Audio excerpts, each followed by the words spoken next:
Good morning and welcome to VSA Capital 5 Minute Morning Miner. It's Wednesday, the 5th of November. It's fireworks day. We've got fireworks at Westminster anyway, I think. Actually, Rachel Reeves yesterday stood up to warn us all that we're going to get absolutely smacked by tax and crashed all the markets and crashed Bitcoin, didn't she, Paul? Oh, no. That was an AI bubble bursting, maybe. I'm being a bit unfair, aren't I? Anyway, morning, Paul. How are you? I'm pretty well, thank you. Happy Guy Fawkes Day. Oh God, that sounds American. And I'm obviously recording live from the heart of British mining down in Cornwall.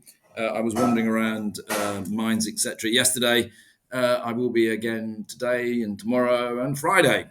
I've got a very busy week lined up. Anyway, let's get cracking, Paul. Why don't you kick off Myriad Uranium? They did a very successful fundraise. $7.5 million or so, and now they've got some more news on top of that. Yeah, that was an upsize on the bought deal financing that they announced yesterday. That was originally priced at $6 million to raise $6 million, and it is now up to raise $7.5 million, and that was based on strong shareholder interest. So, yeah, definitely a lot of interest here in their Copper Mountain, Wyoming project, given that it continues to look better and better from the old Union Carbide data that was known about the district before. They do still have to get this key land package deal completed here for sure, and it'd be nice to see that finally consummated. Yeah, sorry, I gave away the ending of the book before we actually got to it by telling what the end result was. But there you go. Let's move. Also, another client of ours over on the TSX, Midnight Sun. Now, this is, I think it's defined as re-drilling, isn't it, Paul? But I mean, the grades they're getting here in their copper are fantastic, aren't they? Yes, they are. This is following up on and infill drilling on what is the Kashiba main target in Zambia there.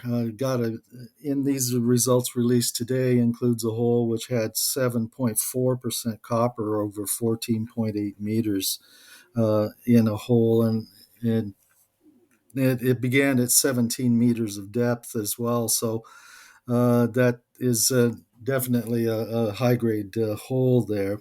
They do now have that main infill work completed at Kashiba Main, 163 holes for 5,243 meters drilled.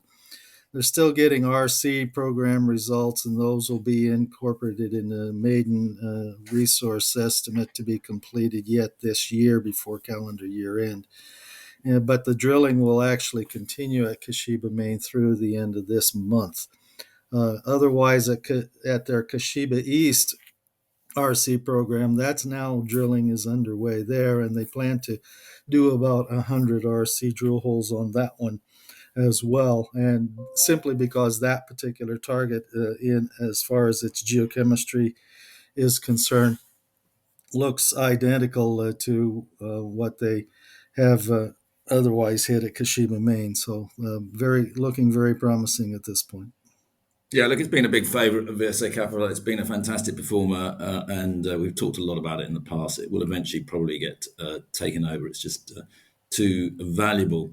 Now, whilst I'm sitting in the home of tin, let's talk a little bit about First Tin, Paul, because they've got it's an Exim bank, mine development finance, $120 million. I mean, a lot of these are flying around at the moment. Not all of them will get executed.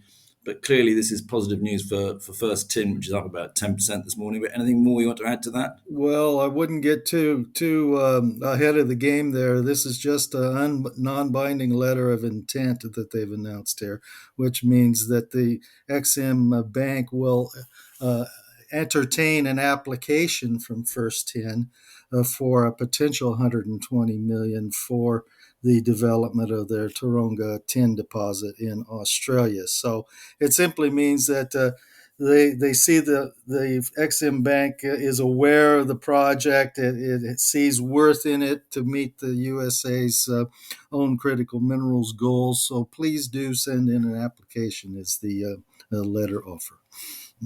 Yeah, look, we know everybody's talking to the Exim Bank. Everybody's getting LOIs. Everyone's trying to put in applications. They announce it because they view the market as seeing this as good news. one has to tread very carefully with all of these LOIs, etc., and they take a long time to execute. It is not a simple process. And I was in New York talking to one of the directors from Exim Bank, and he put it, we have so many applications, Andrew, and very few people to process them. It'll take years and years and years, but there we go. Right. Ferro alloys has been, certainly in the past, quite a popular one with, should we call it the punters. It's been up and down and been in the doldrums slightly. Obviously, it's vanadium out in Kazakhstan. They've done it's basically a small fundraising in Kazakhstan, but fairly soon after they did a slightly larger fundraising in the UK. Anything you want to add there, Paul? I can't add anything particular. The small one was the raise that they announced out today was just over £1 million sterling, and so it definitely is supportive of the working capital needs or the general G&A costs. But other than that, doesn't go a long way.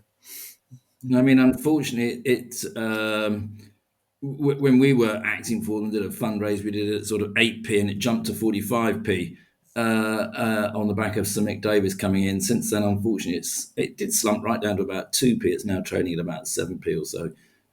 Somewhat lost the momentum. It needs to do something really sort of get that momentum back into it, because it is a very interesting company. But I think people's patience doesn't always last with retail investors in the mining space. Right. Anything else you want to talk about, Paul? Just to quickly mention that Alkemy Capital has announced they've appointed a particular finance manager in order to pursue a $245 million US bond and equity financing for their Tees Valley lithium processing plant up there in northeast UK. That is probably going to be a green bond of some kind plus a equity kicker alongside that. Yeah, look, they've appointed ABG Sundal Collier, which is a Norwegian investment bank. They are actually very, very good. I have a lot of time for them. So you'd have to say that actually is pretty good news, because they could quite easily be very successful there. But there's still a long, long way to go, unfortunately, in that project. It's quite a tricky one to do. And obviously that's, you also have to look a little bit at the difference between Alkemy Capital, which is the top co, and Tees Valley Lithium, which is underneath it, and you get different financing in different parts of it. So just be slightly aware of that. Okay, I think that's enough for today. I should go on my Cornish travels, and back tomorrow. Thanks. See you then. This podcast has been produced and edited by VSA Capital. It is intended for information purposes and not as investment advice. The information is intended for recipients who understand the risks associated with equity investments in smaller companies. Please do your own research and do not rely on a single source when making an investment decision. VSA Capital may derive fees from this content and seeks to do business with the companies mentioned.